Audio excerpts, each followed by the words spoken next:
నమస్కారం, నా పేరు డాక్టర్ పురుధవన్ మరియు ఈ వీడియోలో మాకు మూత్రపిండాల వైఫల్య రోగి గురించి మాట్లాడాలనుకుంటున్నారు.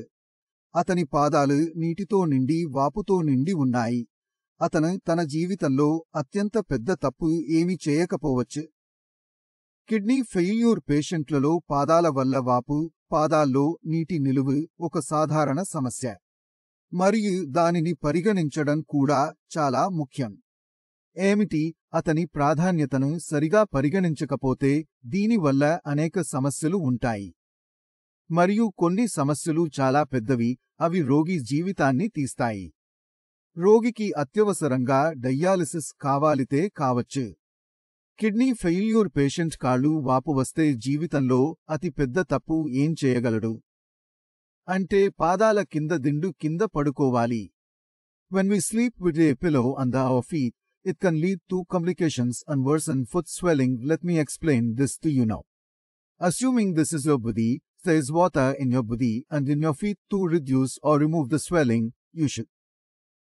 If you have watched a lot of YouTube videos or someone has told you to elevate your feet with a pillow, then you might have heard that your problem will be solved. మీ సమస్య పరిష్కారం అవుతుంది. పాదాల వాపు సమస్య తాత్కాలికంగా పరిష్కారం అవుతుంది. కానీ మీ ఊపిరితిత్తుల్లో నీరు పోయింది. కారణం మీకు ఈ కాళ్ళు ఉంటే మీ ఊపిరితిత్తులు ఉన్నాయి. ఇక్కడ మీ ఊపిరితిత్తులు, ఇక్కడ మీ కాళ్ళు ఉన్నాయి. So if you lift your legs, what happens to the water? ఇది తిరిగి వచ్చి మీ ఊపిరితిత్తులు ఉన్న దిగువ భాగాలలో నింపడం ప్రారంభిస్తుంది. So if water fills up in the lungs of the patient, it means the patient has pneumonia. ఇప్పుడు మీ శరీరంలో ఒక అవయవం మాత్రమే నష్టపడుతున్నది, మూత్రపిండము. ఇప్పుడు అది పార్ట్ అవుతోంది. కిడ్నీ కూడా దెబ్బతిని ఊపిరితిత్తుల్లో నీరు కూడా నిండుతోంది. కిడ్నీ మరియు ఊపిరితిత్తులలో ఒకదాన్ని కాపాడడం ప్రారంభించినప్పుడు డాక్టర్ ఎప్పుడూ ఊపిరితిత్తులను కాపాడుతారు. కిడ్నీ పూర్తిగా పారదర్శకత కలిగినప్పుడు డాక్టర్ డయాలిసిస్ చేయడం వాడుకలు ఉంటాయి. కానీ ఊపిరితిత్తులు దిగువ అయితే వెంటిలేటర్ వాడుతుంది.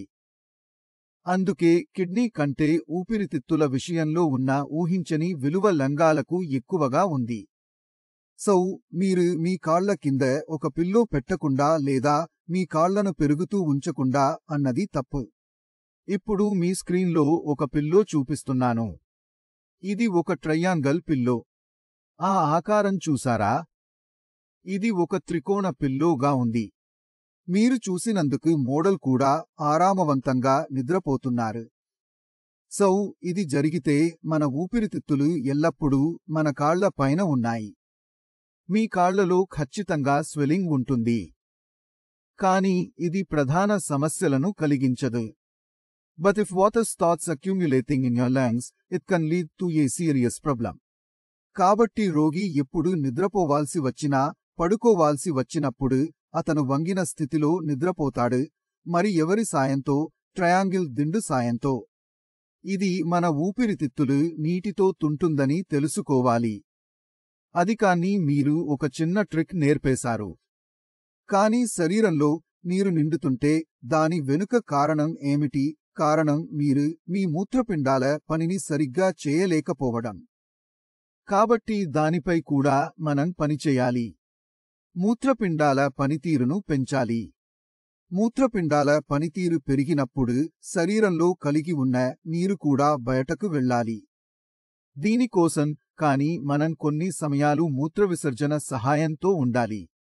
మనం మన శరీరంలో నీటి ప్రవాహాన్ని పెరిగించే మందులు తీసుకుంటాం.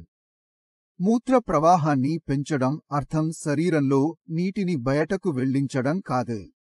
మీరు గుర్తుంచుకోవలసిన రెండవ విషయం ఏమిటంటే నీటి పరిమాణాన్ని నియంత్రించాలి.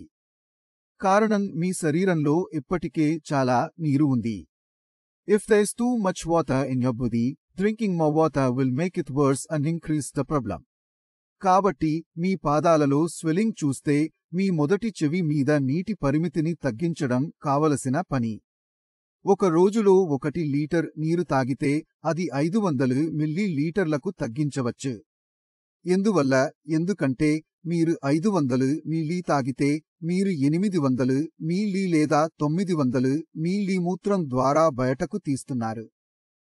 అప్పుడు వాపు తగ్గించబడుతుంది. మీరు గుర్తుంచుకోవలసిన మరొక విషయం ఏమిటంటే మీరు మీ ఆహారంలో ఉప్పు మొత్తాన్ని తగ్గించాలి. సేమ్ అస్థి. If you consume too much salt, you may experience swelling not only in your legs but also in your face. కారణం ముఖం నీటితో పూర్తిగా తుంబినట్లు ఉంటుంది. ఇప్పుడు శరీరంలో ఈ వాపు ఎందుకు వస్తుందనే ప్రశ్న ఏమిటి అని అడగాలి.